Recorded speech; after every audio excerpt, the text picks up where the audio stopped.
आज हम मरकुस रचित सुसमाचार अध्याय 13, लुका रचित सुसमाचार अध्याय 21 में वचन 5 से 38 और मती रचित सुसमाचार अध्याय 26 में वचन 1 से 5 और 14 से 35 का अध्ययन करेंगे। मरकुस रचित सुसमाचार अध्याय 13। जब वह मंदिर से निकल रहा था तो उसके चेलों में से एक ने उससे कहा, हे गुरु, देख कैसे विशाल पत्थर और कैसे भव्य भवन है। यीशु ने उससे कहा, क्या तुम ये बड़े बड़े भवन देखते हो? यहाँ पत्थर पर पत्थर भी बचा न रहेगा जो ढाया न जाएगा। जब वह जैतून के पहाड़ पर मंदिर के सामने बैठा था तो पतरस और याकूब और यूहन्ना और अंद्रियास ने अलग जाकर उससे पूछा, हमें बता कि ये बातें कब होगी और जब ये सब बातें पूरी होने पर होगी उस समय का क्या चिन्ह होगा। यीशु उनसे कहने लगा, चौकस रहो कि कोई तुम्हें न भरमाए। बहुतेरे मेरे नाम से आकर कहेंगे, मैं वही हूँ, और बहुतों को भरमाएंगे। जब तुम लड़ाइयाँ और लड़ाइयों की चर्चा सुनो तो न घबराना, क्योंकि इनका होना अवश्य है, परंतु उस समय अंत न होगा। क्योंकि जाति पर जाति और राज्य पर राज्य चढ़ाई करेगा। हर कहीं भूकंप होंगे और अकाल पड़ेंगे। यह तो पीड़ाओं का आरंभ ही होगा। परंतु तुम अपने विषय में चौकस रहो, क्योंकि लोग तुम्हें महासभाओं में सौंपेंगे और तुम पंचायतों में पीटे जाओगे और मेरे कारण हाकिमों और राजाओं के आगे खड़े किए जाओगे, ताकि उनके लिए गवाही हो। पर अवश्य है कि पहले सुसमाचार सब जातियों में प्रचार किया जाए। जब वे तुम्हें ले जाकर सौंपेंगे तो पहले से चिंता न करना कि हम क्या कहेंगे, पर जो कुछ तुम्हें उसी घड़ी बताया जाए वही कहना, क्योंकि बोलने वाले तुम नहीं हो परंतु पवित्र आत्मा है। भाई को भाई और पिता को पुत्र घात के लिए सौंपेंगे और बच्चे माता पिता के विरोध में उठकर उन्हें मरवा डालेंगे। और मेरे नाम के कारण सब लोग तुमसे बैर करेंगे, पर जो अंत तक धीरज धरे रहेगा उसी का उद्धार होगा। अतः जब तुम उस उजाड़ने वाले घृणित वस्तु को जहाँ उचित नहीं वहाँ खड़ी देखो, तब जो यहूदिया में हो वे पहाड़ों पर भाग जाए। जो छत पर हो वह अपने घर से कुछ लेने को नीचे न उतरे और न भीतर जाए, और जो खेत में हो वह अपना कपड़ा लेने के लिए पीछे न लौटे। उन दिनों में जो गर्भवती और दूध पिलाती होंगी उनके लिए हाय हाय। और प्रार्थना किया करो कि यह जाड़े में न हो, क्योंकि वे दिन ऐसे क्लेश के होंगे कि सृष्टि के आरंभ से जो परमेश्वर ने सृजी है अब तक न तो हुए और न फिर कभी होंगे। यदि प्रभु उन दिनों को न घटाता तो कोई प्राणी भी न बचता, परंतु उन चुने हुओं के कारण जिनको उसने चुना है उन दिनों को घटाया। उस समय यदि कोई तुमसे कहे, देखो मसीह यहाँ है, या देखो वहाँ है, तो प्रतीति न करना, क्योंकि झूठे मसीह और झूठे भविष्यद्वक्ता उठ खड़े होंगे और चिन्ह और अद्भुत काम दिखाएंगे कि यदि हो सके तो चुने हुओं को भी भरमा दे। पर तुम चौकस रहो। देखो, मैंने तुम्हें सब बातें पहले ही से बता दी है। उन दिनों में उस क्लेश के बाद सूरज अंधेरा हो जाएगा और चांद प्रकाश न देगा, और आकाश के तारागण गिरने लगेंगे और आकाश की शक्तियां हिलाई जाएगी। तब लोग मनुष्य के पुत्र को बड़ी सामर्थ और महिमा के साथ बादलों में आते देखेंगे। उस समय वह अपने दूतों को भेजकर पृथ्वी के इस छोर से आकाश के उस छोर तक चारों दिशाओं से अपने चुने हुए लोगों को इकट्ठा करेगा। अंजीर के पेड़ से ये दृष्टांत सीखो। जब उसकी डाली कोमल हो जाती और पत्ते निकलने लगते हैं तो तुम जान लेते हो कि ग्रीष्मकाल निकट है। इसी प्रकार जब तुम इन बातों को होते देखो तो जान लो कि वह निकट है, वरन द्वार ही पर है। मैं तुमसे सच कहता हूँ कि जब तक ये सब बातें न हो लेगी तब तक ये लोग जाते न रहेंगे। आकाश और पृथ्वी टल जाएंगे परंतु मेरी बातें कभी न टलेगी। उस दिन या उस घड़ी के विषय में कोई नहीं जानता, न स्वर्ग के दूत और न पुत्र, परंतु केवल पिता। देखो, जागते और प्रार्थना करते रहो, क्योंकि तुम नहीं जानते कि वह समय कब आएगा। यह उस मनुष्य की सी दशा है जो परदेश जाते समय अपना घर छोड़ जाए और अपने दासों को अधिकार दे और हर एक को उसका काम बता दे और द्वारपाल को जागते रहने की आज्ञा दे। इसलिए जागते रहो, क्योंकि तुम नहीं जानते कि घर का स्वामी कब आएगा, सांझ को या आधी रात को, या मुर्ग के बांग देने के समय या भोर को। ऐसा ना हो कि वह अचानक आकर तुम्हें सोते पाए। और जो मैं तुमसे कहता हूँ वही सबसे कहता हूँ, जागते रहो। इस अध्याय में भी पहले 2 वचन में प्रभु यीशु मंदिर के विनाश की भविष्यवाणी करते हैं। बाद में वो दुख का आरंभ कैसे होगा उसके बारे में बताते हैं। उसके बाद चेलों को सताव का सामना करना पड़ेगा, उसके बारे में बताया गया है। प्रभु ने उन लोगों के लिए जो उसके लिए गवाही में दृढ़ प्रतिज्ञ रहेंगे, महान व्यक्तिगत परीक्षाओं की भविष्यवाणी की है। उन्हें धार्मिक और न्यायिक अदालत में सुनवाई के लिए खड़ा किया जाएगा। यद्यपि यह भाग समस्त समय काल की मसीही गवाही के लिए लागू होता है, तो भी ऐसा प्रतीत होता है कि यहाँ पे उन 1,44,000 यहूदी विश्वासियों का विशेष संदर्भ है, जो मसीह के राज्य करने आने से पूर्व राज्य के सुसमाचार को धरती के समस्त देशों तक ले जाएंगे। प्रभु ने प्रतिज्ञा दी कि उनके लिए सताए गए विश्वासियों को सुनवाई के समय अपनी प्रतिरक्षा में ईश्वरीय सहायता दी जाएगी। उन्हें अपने मुकदमे को पहले से तैयार करने की जरूरत नहीं होगी। संभवतः ऐसा करने के लिए समय नहीं होगा। पवित्र आत्मा उन्हें एकदम सही शब्द देंगे।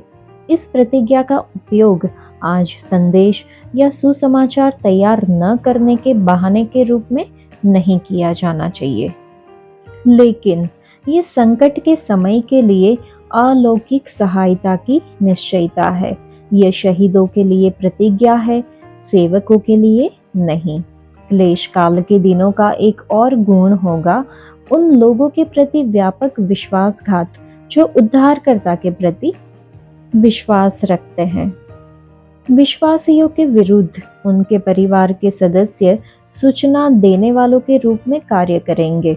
मसीही विरोधी भावना की एक महातरंग संसार को ढांप लेगी। प्रभु यीशु के प्रति सच्चे बने रहने के लिए हियाव की आवश्यकता होगी, पर जो अंत तक धीरज धरे रहेगा उसी का उद्धार होगा। इसका मतलब यह नहीं हो सकता है कि अपने धीरज के कारण वे अनंत उद्धार को पाएंगे। यह एक झूठा सुसमाचार होगा। न ही इसका मतलब यह हो सकता है कि विश्वास योग्य विश्वासी क्लेश काल के समय शारीरिक मृत्यु से बचाए जाएंगे, क्योंकि हम दूसरी जगहों में पढ़ते हैं कि बहुतेरे अपनी गवाही पर अपने लहू के द्वारा मुहर लगाएंगे। संभवतः इसका मतलब यह है कि अंत तक धीरज धरना वास्तविकता को प्रमाणित करेगा। यह उन्हें चित्रित करेगा जो वास्तव में उद्धार पाए हुए हैं। बाद में वचन 14 से 23 में महाक्लेश काल के बारे में है और 24 से 27 में द्वितीय आगमन के बारे में है। वचन 28 से 31 में हम अंजीर के पेड़ का दृष्टांत देखते हैं और वचन 32 से 37 में उस अज्ञात दिन और घड़ी के बारे में देखते हैं जो किसी को नहीं पता, केवल पिता परमेश्वर जानते हैं। यह अध्याय प्रभु की वापसी के विचाराधीन जागते रहने और प्रार्थना करने के उपदेश के साथ समाप्त होता है। यह तथ्य कि हम ठहराए हुए समय को नहीं जानते, हमें यह सचेत रखने वाला होना चाहिए। इस प्रकार की एक परिस्थिति प्रतिदिन के जीवन में सामान्य है। एक व्यक्ति अपने घर से एक लंबी यात्रा पर जाता है।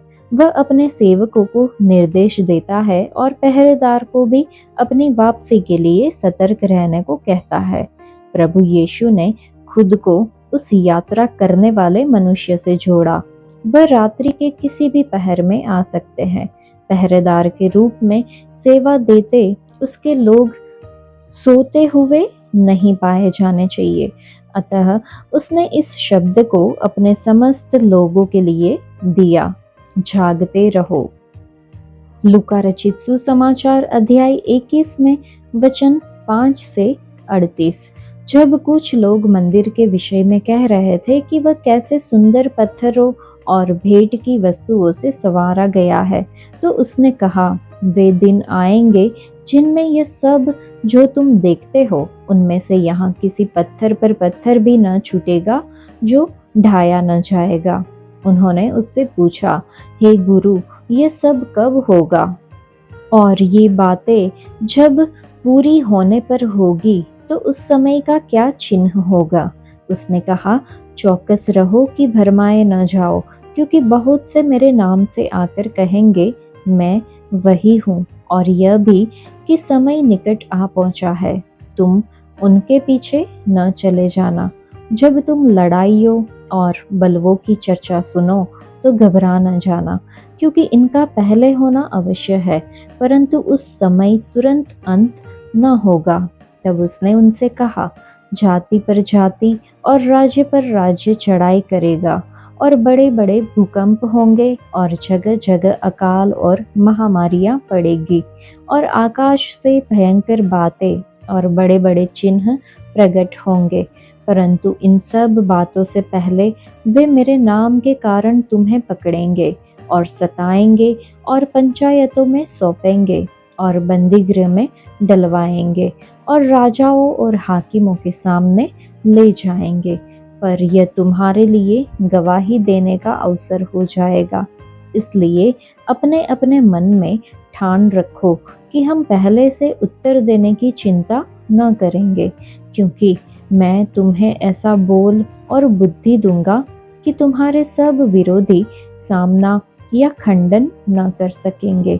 तुम्हारे माता पिता और भाई और कुटुंब और मित्र भी तुम्हें पकड़वाएंगे, यहाँ तक कि तुम में से कुछ को मरवा डालेंगे। मेरे नाम के कारण सब लोग तुमसे बैर करेंगे, परंतु तुम्हारे सिर का एक बाल भी बांका न होगा। अपने धीरज से तुम अपने प्राणों को बचाए रखोगे। जब तुम यरूशलेम को सेनाओं से घिरा हुआ देखो तो जान लेना कि उसका उजड़ जाना निकट है। तब जो यहूदिया में हो वे पहाड़ों पर भाग जाए, और जो यरूशलेम के भीतर हो वे बाहर निकल जाए, और जो गाँव में हो वे उसमें न जाए, क्योंकि ये बदला लेने के ऐसे दिन होंगे जिनमें लिखी हुई सब बातें पूरी हो जाएगी। उन दिनों में जो गर्भवती और दूध पिलाती होंगी उनके लिए हाय हाय, क्योंकि देश में बड़ा क्लेश और इन लोगों पर बड़ा प्रकोप होगा। वे तलवार के कोर हो जाएंगे और सब देशों के लोगों में बंदी होकर पहुंचाए जाएंगे, और जब तक अन्य जातियों का समय पूरा न हो तब तक यरूशलेम अन्य जातियों से रौंदा जाएगा। सूरज और चांद और तारों में चिन्ह दिखाई देंगे, और पृथ्वी पर देश देश के लोगों को संकट होगा, क्योंकि वे समुद्र के गरजने और लहरों के कोलाहल से घबरा जाएंगे। भय के कारण और संसार पर आने वाली घटनाओं की बाट देखते देखते लोगों के जी में जी न रहेगा, क्योंकि आकाश की शक्तियां हिलाई जाएगी। तब वे मनुष्य के पुत्र को सामर्थ और बड़ी महिमा के साथ बादल पर आते देखेंगे। जब ये बातें होने लगे तो सीधे होकर अपने सिर ऊपर उठाना, क्योंकि तुम्हारा छुटकारा निकट होगा। उसने उनसे एक दृष्टांत भी कहा, अंजीर के पेड़ और सब पेड़ों को देखो, ज्यों ही उनमें कोंपलें निकलती है तो तुम देखकर आप ही जान लेते हो कि ग्रीष्मकाल निकट है। इसी रीति से जब तुम ये बातें होते देखो तब जान लो कि परमेश्वर का राज्य निकट है। मैं तुमसे सच कहता हूँ कि जब तक ये सब बातें न होले तब तक इस पीढ़ी का कदापि अंत न होगा। आकाश और पृथ्वी टल जाएंगे परंतु मेरी बातें कभी न टलेगी। इसलिए सावधान रहो, ऐसा न हो कि तुम्हारे मन खुमार और मतवालेपन और इस जीवन की चिंताओं से सुस्त हो जाए और वह दिन तुम पर फंदे के समान अचानक आ पड़े, क्योंकि वह सारी पृथ्वी के सब रहने वालों पर इसी प्रकार आ पड़ेगा। इसलिए जागते रहो और हर समय प्रार्थना करते रहो कि तुम इन सब आने वाली घटनाओं से बचने और मनुष्य के पुत्र के सामने खड़े होने के योग्य बनो। वह दिन को मंदिर में उपदेश करता था और रात को बाहर जाकर जैतून नामक पहाड़ पर रहा करता था, और भोर को तड़के सब लोग उसकी सुनने के लिए मंदिर में उसके पास आया करते थे। इन वचनों में भी हमने भविष्य की घटनाओं की रूपरेखा को देखा, अंत के समय से पहले की अवधि के बारे में देखा, यरूशलेम का नाश किस तरह से होने वाला था उसके बारे में भी बताया गया है। प्रभु यीशु स्पष्ट रूप से यरूशलेम के सर्वनाश के विषय पर बोल रहे हैं जो सन 70 में होने वाला था। इस घटना का पूर्व चिन्ह यह होगा कि नगर को रोमी सेनाओं के द्वारा घेर लिया जाएगा। नगर में फिर से प्रवेश करने के लिए उठाया गया कोई भी कदम घातक होगा। परमेश्वर के पुत्र को ठुकरा देने के कारण अब इस नगर को दंड मिलने वाला था। गर्भवती और दूध पिलाती स्त्रियों के लिए यह एक हानि की स्थिति थी। इस्राएल देश और यहूदी लोगों पर परमेश्वर के दंड से बचकर भाग निकलने में उनके लिए उनकी यह दशा एक अवरोध थी। अनेक लोगों का वध किया जाना था और जो बच गए उन्हें दूसरे देशों में बंदी बनाकर ले जाया जाना था। वचन 24 के बाद के हिस्से को ध्यान से अगर हम देखें तो भविष्यवाणी है जिसमें ये बताया गया है कि प्राचीन नगर यरूशलेम उस समय से लेकर जब तक अन्य जातियों का समय पूरा न हो अन्य जाति शासन के अधीन रहेगा। इसका मतलब यह नहीं था कि इस दौरान कुछ समय के लिए भी ये यहूदियों के नियंत्रण में नहीं रहेगा। यहाँ पर यह कहा गया है कि लगातार अन्य जातियों के आक्रमण और हस्तक्षेप से प्रभावित रहेगा जब तक अन्य जातियों का समय पूरा न हो। नए नियम में अन्य जातियों की संपत्ति, अन्य जातियों की पूर्णता और अन्य जातियों के समय, इन तीनों के बीच अंतर को बताया गया है।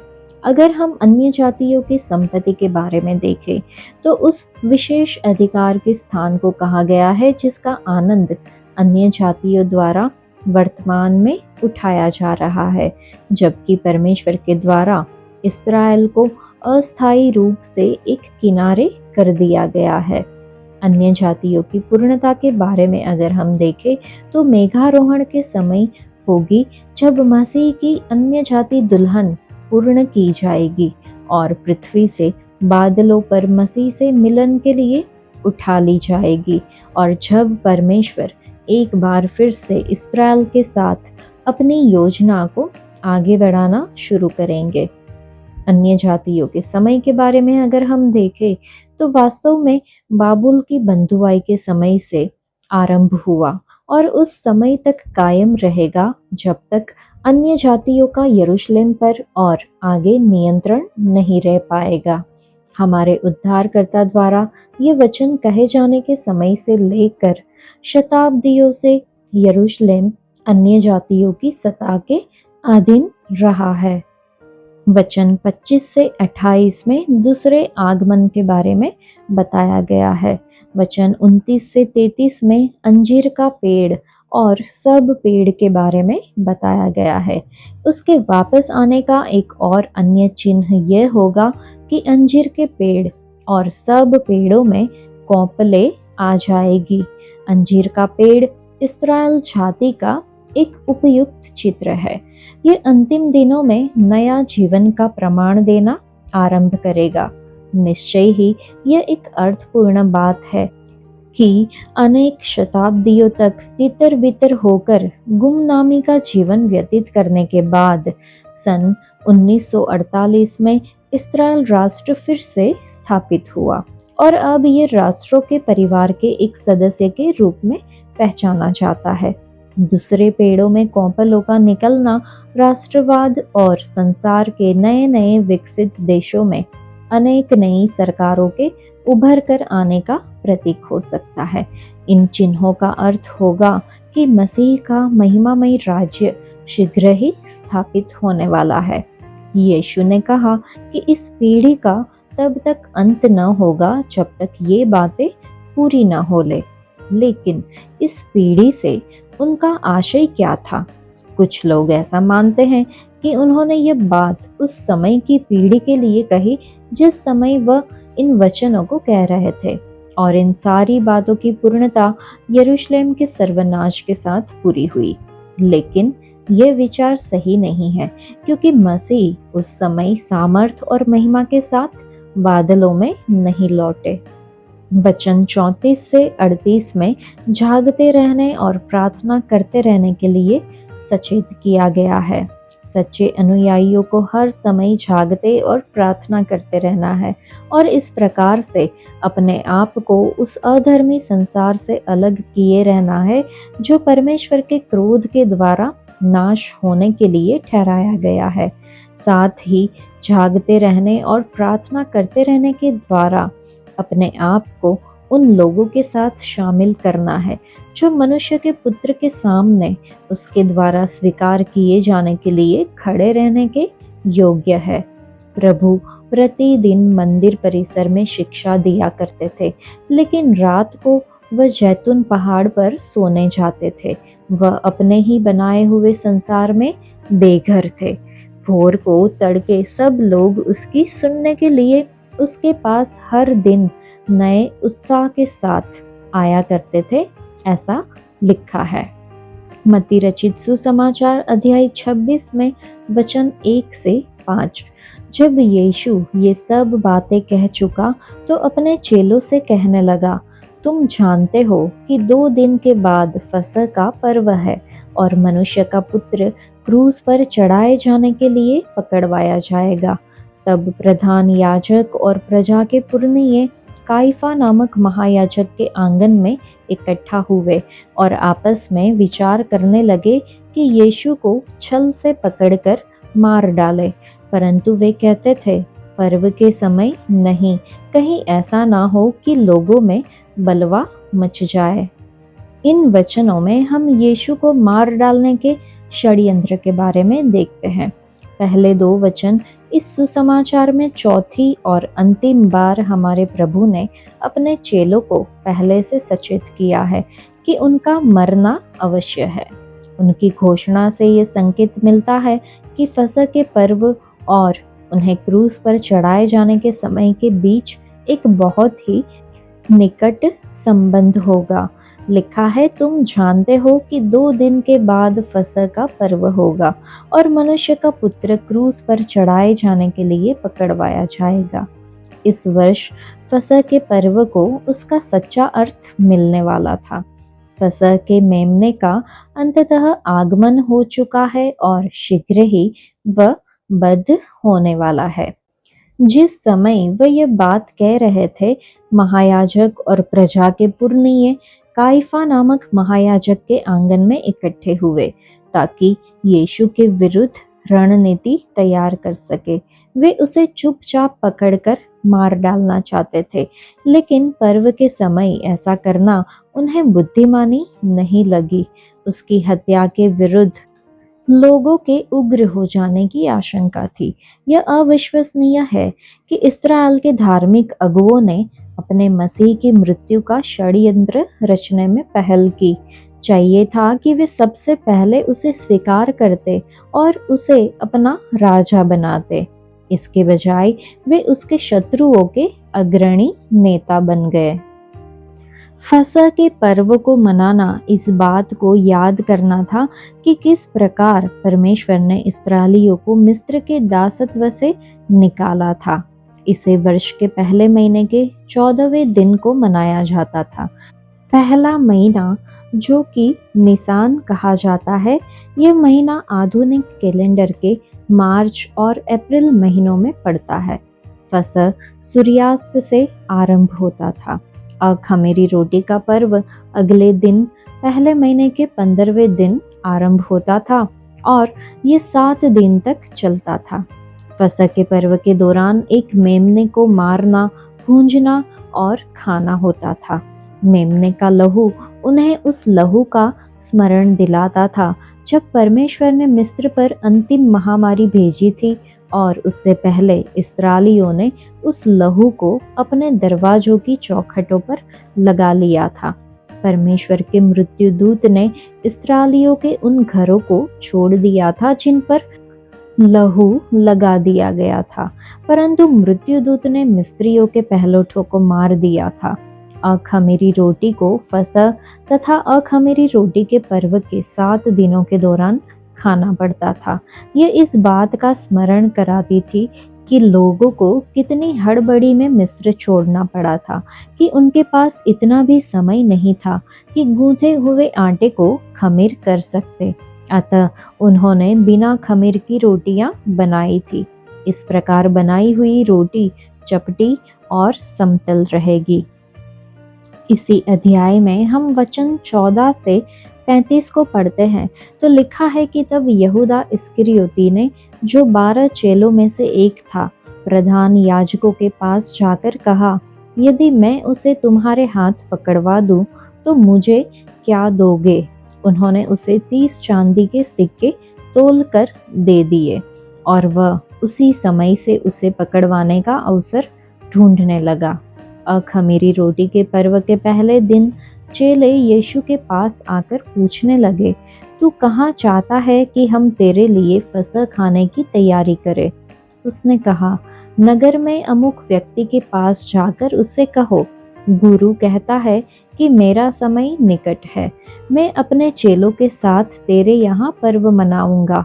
अतः चेलों ने यीशु की आज्ञा मानी और फसह तैयार किया। जब सांझ हुई तो वह 12 के साथ भोजन करने के लिए बैठा। जब वे खा रहे थे तो उसने कहा, मैं तुमसे सच कहता हूँ कि तुम में से एक मुझे पकड़वाएगा। इस पर वे बहुत उदास हुए और हर एक उससे पूछने लगा, हे गुरु, क्या वह मैं हूँ? उसने उत्तर दिया, जिसने मेरे साथ थाली में हाथ डाला है वही मुझे पकड़वाएगा। मनुष्य का पुत्र तो जैसा उसके विषय में लिखा है जाता ही है, परंतु उस मनुष्य के लिए शोक है जिसके द्वारा मनुष्य का पुत्र पकड़वाया जाता है। यदि उस मनुष्य का जन्म ही न होता तो उसके लिए भला होता। तब उसके पकड़वाने वाले यहूदा ने कहा, हे रब्बी, क्या वह मैं हूँ? उसने उससे कहा, तू कह चुका। जब वे खा रहे थे तो यीशु ने रोटी ली और आशीष मांग कर तोड़ी और चेलों को देकर कहा, लो खाओ, यह मेरी देह है। फिर उसने कटोरा लेकर धन्यवाद किया और उन्हें देकर कहा, तुम सब इसमें से पियो, क्योंकि यह वाचा का मेरा वह लहू है जो बहुतों के लिए पापों की क्षमा के निमित्त बहाया जाता है। मैं तुमसे कहता हूँ कि दाख का यह रस उस दिन तक कभी न पीऊंगा जब तक तुम्हारे साथ अपने पिता के राज्य में नया न पीऊं। फिर वे भजन गाकर जैतून पहाड़ पर गए। तब यीशु ने उनसे कहा, तुम सब आज ही रात को मेरे विषय में ठोकर खाओगे, क्योंकि लिखा है, मैं चरवाहे को मारूंगा और झुंड की भेड़ें तितर बितर हो जाएंगी। परंतु मैं अपने जी उठने के बाद तुमसे पहले गलील को जाऊंगा।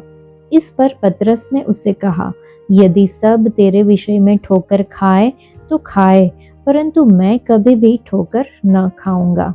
यीशु ने उससे कहा, मैं तुझसे सच कहता हूँ कि आज ही रात को मुर्ग के बांग देने से पहले तू 3 बार मुझसे मुकर जाएगा। पतरस ने उससे कहा, यदि मुझे तेरे साथ मरना भी पड़े तो भी मैं तुझसे कभी न मुकरूंगा। और ऐसा ही सब चेलों ने भी कहा। यहाँ पर वचन 14 से 16 में हम यहूदा का विश्वासघात देखते हैं। चेलों में से एक जो यीशु के साथ रहता था, उसके साथ हर जगह जाता था, जिसने उसके आश्चर्य कर्मों को देखा था, उसकी अतुलनीय शिक्षाओं को सुना था और एक निष्पाप जीवन के आश्चर्य को देखा था, जिसे यीशु ने मेरा परम मित्र जो मेरी रोटी खाता था कहा है। भजन संहिता 41 में हम देख सकते हैं। उसी व्यक्ति ने परमेश्वर के पुत्र के विरुद्ध अपनी लात उठाई। यहूदा इस्करियोती महायाजकों के पास गया और उसने अपने प्रभु को 30 चांदी के सिक्कों में बेचने का सौदा कर लिया। महायाजकों ने उसी समय उसे पैसे चुका दिए। ये लगभग 700 रुपयों की एक तुच्छ राशि थी। शिमोन के घर में यीशु पर सुगंधित इत्र उंडलने वाली स्त्री और यहूदा के बीच का अंतर उल्लेखनीय है। उस स्त्री ने उद्धारकर्ता का मोल बहुत ही अधिक आंका था। यहूदा ने उनका मोल बहुत ही तुच्छ आंका। इसलिए जिस व्यक्ति के साथ यीशु भलाई के सिवाय और कुछ नहीं किया, वही व्यक्ति अब एक घातक तोल मोल कर अपने लिए हिस्से का प्रबंध कर रहा है। वचन 17 से 25 में हम प्रभु भोज के बारे में देखते हैं। अखमीरी रोटी के पर्व के पहले दिन की बात है।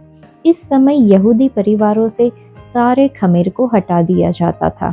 जब यीशु ने अपने चेलों को फसह की तैयारी करने के लिए यरूशलेम भेजा, तब उसके मन में क्या विचार आते रहे होंगे। भोज के संबंधित एक एक चीज का एक मार्मिक अर्थ होगा। यीशु ने अपने चेलों को एक विशेष व्यक्ति के पास भेजा, जो उन्हें उस घर को ले जाएगा जहां उन्हें इस भोज में शामिल होना है। यीशु ने इस प्रकार के अस्पष्ट निर्देश शायद इसलिए दिए ताकि षड्यंत्रकारी निष्फल हो जाए। चाहे इसका कारण जो भी रहा हो, हम यहाँ पर ये पाते हैं कि यीशु को हर व्यक्ति के बारे में सारी जानकारी रहती है। वह जानते हैं कि एक व्यक्ति किस समय कहाँ पर होगा और कौन उसका सहयोग करने के लिए इच्छुक होगा। इन वचन की ओर ध्यान दे जहाँ पे लिखा है, गुरु कहता है कि मेरा समय निकट है, मैं अपने चेलों के साथ तेरे यहाँ पर्व मनाऊंगा। उसने अपनी मृत्यु को आते देख उसका सामना बहुत ही सधे अंदाज में किया।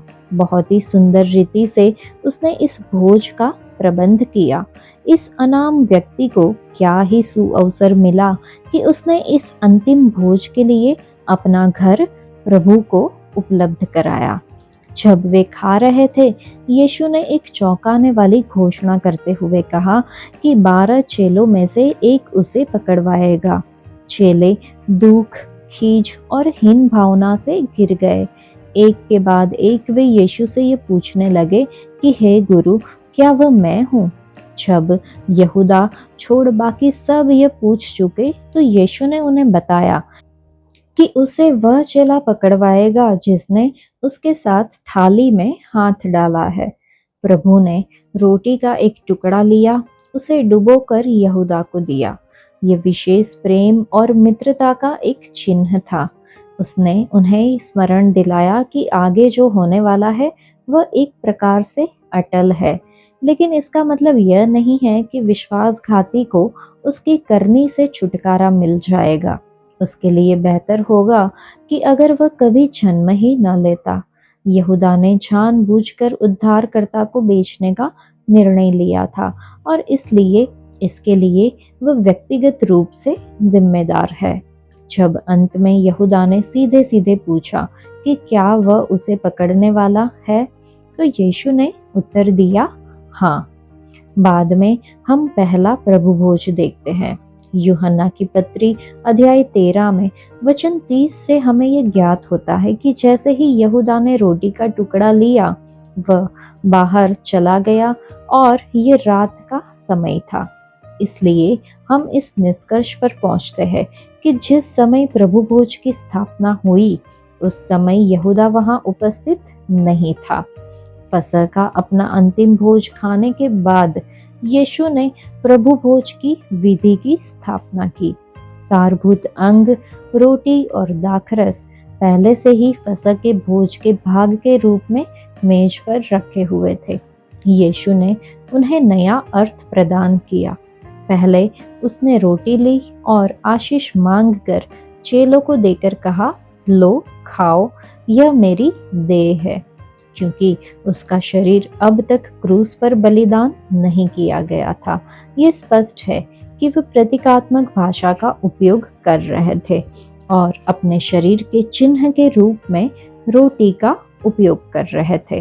कटोरा के साथ भी यही बात लागू होती है।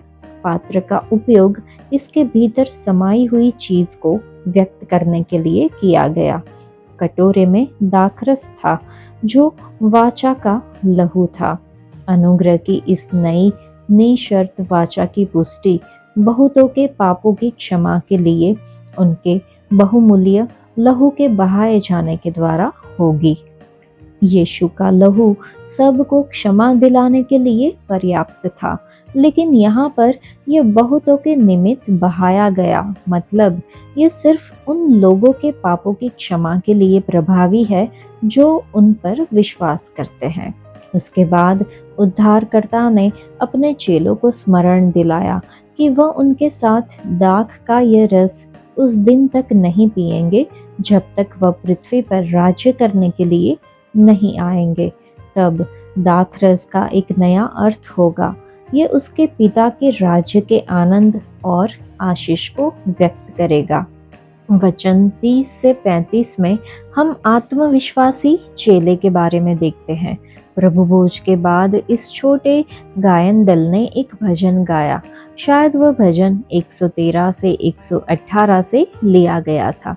तब वे यरूशलेम से चले गए। उन्होंने किद्रोन के नाले को पार किया और जैतून पहाड़ के पश्चिमी ढलान पर चढ़कर गतसमनी के बाग को गए।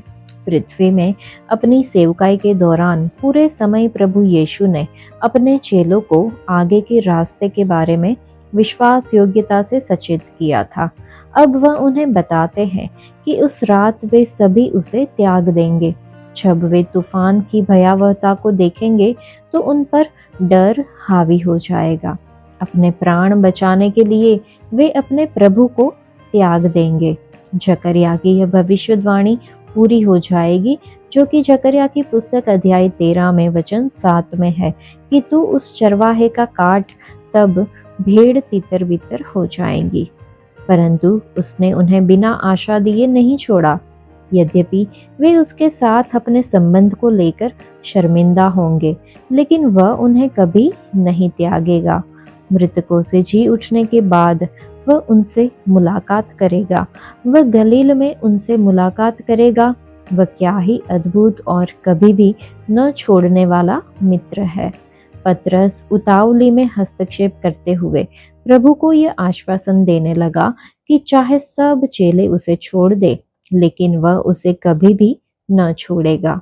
यीशु ने उसे सुधारते हुए कहा कि वह आज रात ही 3 बार ऐसा करने वाला है। मुर्गे के बांग देने से पहले ये उतावला चेला अपने स्वामी का 3 बार इनकार करेगा। पतरस अब अपनी निष्ठा का दावा करते हुए अड़ा रहा कि वह मसीह का इनकार करने की बजाय मसीह के साथ मरना पसंद करेगा। सब चेलों ने उसके सुर में अपना सुर मिलाया। वे सच बोल रहे थे। वे जो कह रहे थे उसके प्रति वे गंभीर थे। फर्क सिर्फ ये था कि वे ये नहीं जानते थे कि उनके मन में क्या है। आज के लिए इतना ही। परमेश्वर आप सबको आशीष दे। धन्यवाद।